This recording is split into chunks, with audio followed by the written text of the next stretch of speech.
Yeah, boy. Know what it is? Your boy D47 all day for real, all about that business, revisiting as much rugby league information as possible. Now, finally, we've got the 1966 wooden spoon in Australian Rugby League when Eastern Suburbs lost every single game. Long time coming, and this is a monster, this is a marathon with a truckload more information than usual. So, watching it all the way through to the end so you don't miss anything, let's get right into it. It's been coming a long time, taking me a long time to finally gather all this information and be able to finally put it all together, but here it is at long last. So, like I've said many times already in the other videos, which you can scroll through the channel and watch my other wooden spoon videos, Eastern Suburbs in 1966 played 18 games, losing every single game, believe it or not, and it was 20 years before then that a team had lost every single game, when South Sydney lost every single game and got the 1946 wooden spoon, and it's been 58 years since then, up to the present day 2024, and still no other team has ever lost every single game in the season. So this season truly one of a kind.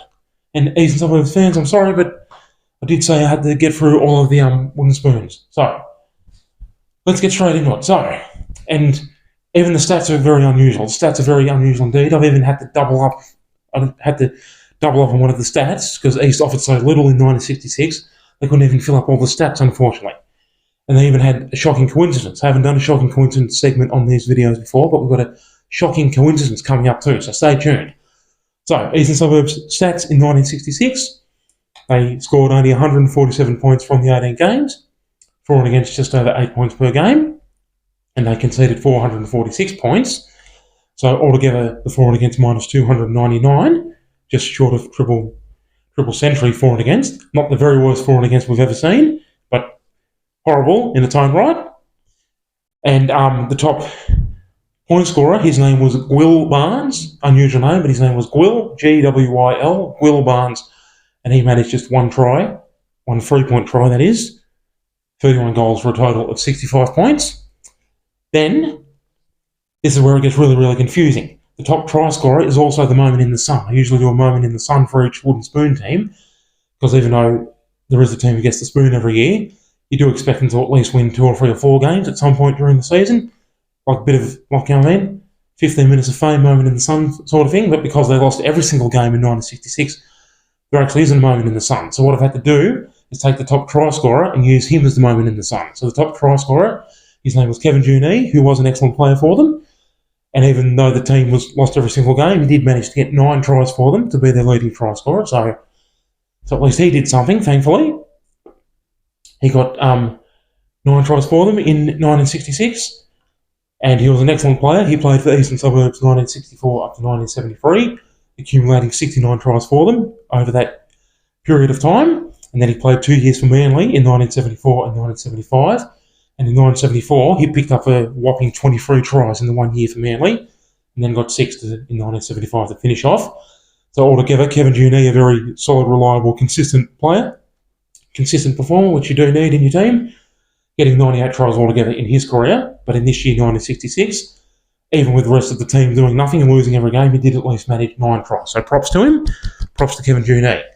Yeah, and because they don't have an actual moment in the sun and lost every game, the moment in the sun is the fact that he at least did something for them. That's how little they had to offer, unfortunately. Now, and then we go to the most embarrassing moment in 1966. It could be any of the games. Like, I'd like to know everyone's opinions. Drop some comments down below. So, which do you think is the most embarrassing moment, in fact? What do you think is the most embarrassing moment? My opinion is that it's the 1966 round 14 that lost to Manly 53-0.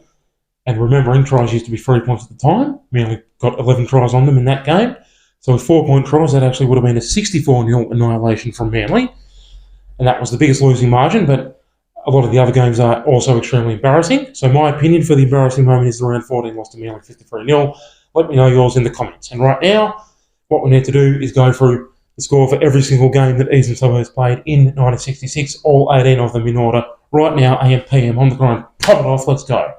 So, Roosters in 1966, round 1, they'd lost to Newtown 23-16.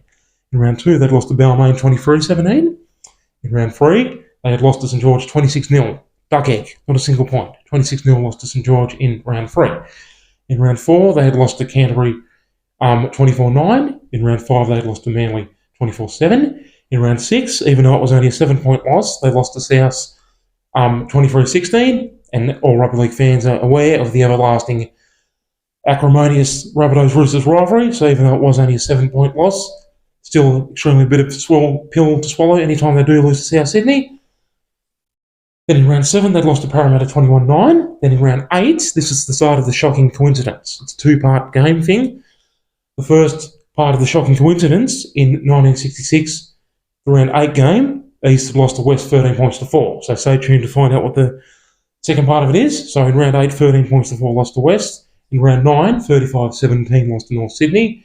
In round 10, a 15-9 lost to Newtown. In round 11, 28 points, 28-5 lost to Balmain. In round 12, lost to St George, 25-10. In round 13, the only time they went close to winning, at least they nearly won. In round 13, they lost to Canterbury 10-8, but just when it looked like they might get a win, like I just said, in round 14, annihilated by Manly 53-0. That would have been 64-0 with 4-point tries. Then, in round 15, this one's also extremely embarrassing, so I can understand if people think maybe this one's the most embarrassing moment. In round 15, a 32 points to 2 loss to South Sydney. So, as if losing to South earlier in the year, back in round 6, wasn't bad enough, this time they got thumped. They got a 30-point hiding from South, 32 points to 2. Even bitterer pill to swallow than the first time they've lost to South. Now, here's the second part of the shocking coincidence. 1966 round 16, East had lost to Parramatta 13 points to 4. I said already that back in round 8 they'd lost to West 13-4, that is. So in round 16 they lost to a different team by the exact same score, 13 points to 4. So that's a shocking coincidence as well, which we don't usually see. And then with just 2 games left and the wooden spoon all wrapped up in a neat little package for them. In round 17, they went down to West 33 points to 2, and then in round 18, they went down to North 25 points to 12. So there you go. Eastern Suburbs, 18 consecutive losses in 1966, 58 years ago, but still the most recent team to lose every single game in a season. But, unbelievably, just with the topsy-turvy, insane, ludicrous nature of rugby league, unbelievably, in 1967, they went from losing every game in 1966 to actually making the finals in 1967, believe that or not. And in 1967, obviously it's a different team getting the spoon, but I'll just say a little bit about East right now. In 1967, from the first 5 games in 1967, they'd lost 4 and only had 1 draw, so it looked like it was going to be the same old rubbish. But after the first 5 rounds, from round 6 onwards, they obviously won most of the games and ended up making the finals in 1967, believe it or not. And even more excitingly, in 1967, 2 brand new teams entered the competition. And you're going to have to keep watching. I'm not going to tell you who they are. You're going to have to keep watching to find out who they are. Both the 2 teams who entered in 1967, both still participate in the competition to this very day. One of them with a moderately successful history. Not a dynasty, but the other one, definitely a dynasty, especially recently. An extremely, unbelievably brilliant history. So there you go. Finally got through that one. Your boy all day. Eastern Suburbs losing every single game in 1966. And as per always, thank you so much for watching all the way through to the end so you didn't miss any imperative rugby league information. Scroll through the channel, like, comment, subscribe, share. Hundreds of rugby league information videos here. Your boy all day. Thank you so much for watching. D47. Toodaloo.